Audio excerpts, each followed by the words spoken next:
All right, we are back on Get Up, and our next feature is called Talk to Me. It's football, and it begins in Green Bay. We got Coach LaFleur, we got Jordan Love. They got a lot to say. Talk to me. I think there's like a narrative out there that for whatever reason that he wasn't as productive as the year before. Well, I mean, he missed significant time. He missed the better of 3 games. And then also, there was, let's be honest, I mean, when we talked about this, we did have a lot of drops last year. I mean, what is a step back is what I'd ask, you know what I mean? It's all about the goals of the team at the end of the day. You know, I'd say we won more games than we did the year before. So that's why I ask people, what is a step back? All right, so that's Jordan Love, and he has a supporter in our buddy Dan Orloski, who yesterday tweeted, anyone who says Jordan Love regressed last year doesn't look at quarterback play properly. Thanks. Have an awesome day. I'm dying to get Danny on here to talk about that, because here's what I thought I saw. We have Jeff Darlington, Dominique Foxworth, and Tim, my quarterback today. I'll start with you. And I will admit, I picked Jordan Love to be the MVP of the league before the season began. That was my predictions. I was expecting him to elevate to a level where he was at the very, very top of the league. So maybe my expectations were too high. And in fairness, he got hurt right at the beginning of the year, and maybe that was an impact all season long. But the one thing he continues to have in his game, at least Tim, based upon what I see, is the occasional head scratcher that is so startling, like decisions that he makes every now and again that are so bad that they genuinely give you pause. Like they make you concerned that this is stuff that does not get coached out of his game, because he's not a rookie anymore. You tell me, Tim, I defer to your expertise. Am I seeing that incorrectly? Because it sounds like Dan says I am.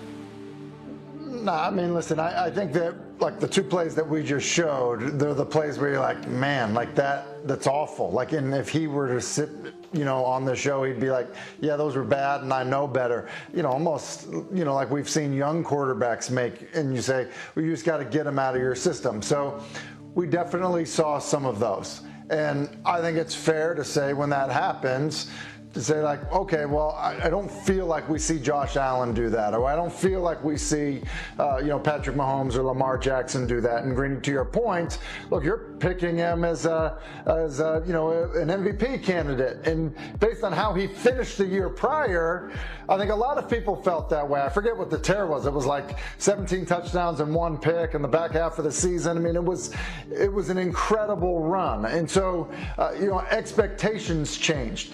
Do I think he is a worse quarterback in 2025 than he was in 2024 or 3?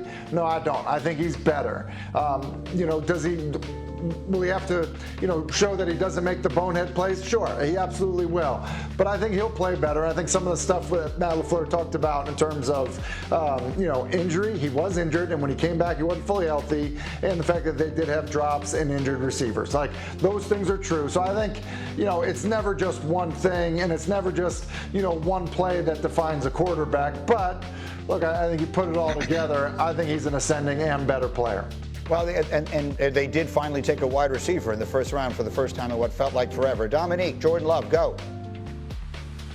Yeah, I mean, I think it's in the wording. Like, he didn't regress. He said, you said that he hasn't removed these plays from his game. Like, yeah, those plays are in his game. He still has room to get better, but has he gotten worse? No. As much as I'd like to disagree with Dan Orloski, he's right. I think that Jordan Love is as good last year as he was the year before, and, I mean, controlling for the injury and all that. But I do think you nailed it, Greeny, when you pointed out that all of our expectations, I think he was not as good as we expected him to be, but he's just as good as he was. I think we expected him to take another leap and to get into conversation with some of those names that we like to hear around the MVP conversation. He's not there yet, so he hasn't regressed, but he hasn't taken that leap.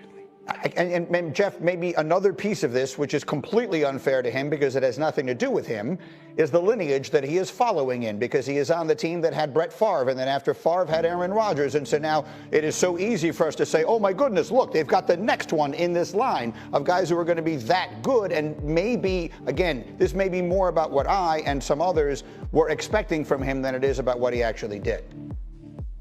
Expectations certainly are a big part of this. By the way, his passer rating was slightly higher this last season than the previous one, not to put that much into statistics, but I will also add this. We're talking about a player who really doesn't have that big of a body of work. You know, we look at CJ Stroud, his rookie year, and then his quote-unquote regression the year after that. He played historically well his rookie year. When we talk about Jordan Love, we have to remember he got paid essentially after what was his rookie year as the face of the franchise, and that does, in fact, heighten expectations. Jordan Love is very different when we evaluate him than any other quarterback across the league for that very reason. It is so rare for us to basically take a quarterback, put him on the field as a starter, and then at the end of that year, give him that monster extension. It changes everything for him. I think that we all need to kind of step back and say, allow him to create a body of work that is more, in fairness, something that we can evaluate as that full sample size. Tim, final word. Yeah, I mean, look, when you just look at the division and you look at quarterbacks in the division, is he the best in the division? I think some people could sit there and argue that he is. Some people may take Jared Goff, but the reality is, look, he is to Jeff's point too, a young and inexperienced quarterback that is an ascending player. Like that is absolutely what he still is. So will there be mistakes? Yeah, there will be. Look, Josh Allen had a run of red zone interceptions. Patrick Mahomes had games where he was turning the football over. It happens to even the best. So look, to me, this feels like a kind of a panic about, probably nothing. Okay, and I hope that you are right, because I'm going to pick them to do a lot of great things again this season, and this time I'd like to be right. Let's get to the next one. Let's talk about a quarterback about whom there are no questions. Joe Burrow and the Bengals, another team looking to take a step forward. They missed the postseason last year, and you need to hear how Burrow addressed that yesterday. Joe, talk to me. There's always more you can do. If I played even better, then we wouldn't have been in that spot that we were in. So I'm just focused on trying to get better myself.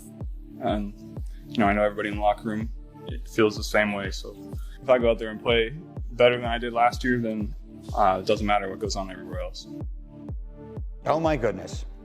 For Joe Burrow to even passively suggest that he was part of the reason the Bengals didn't reach their goals last season is actually three things all at once. It is him being a great teammate.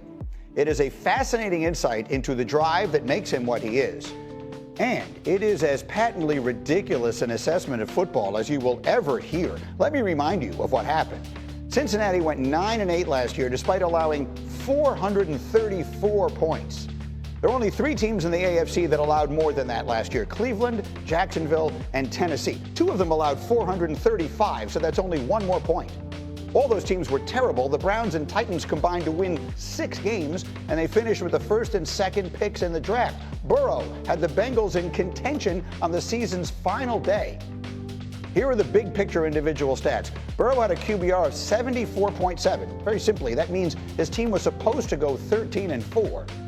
He led the league in passing yards. He threw 43 touchdowns and 9 interceptions, and he did that playing behind what was statistically the worst pass-blocking offensive line in the NFL. So those are the big numbers. But let's drill deeper. NFL teams that scored 33 or more points in a game last year, aside from the Bengals, went 79-7. The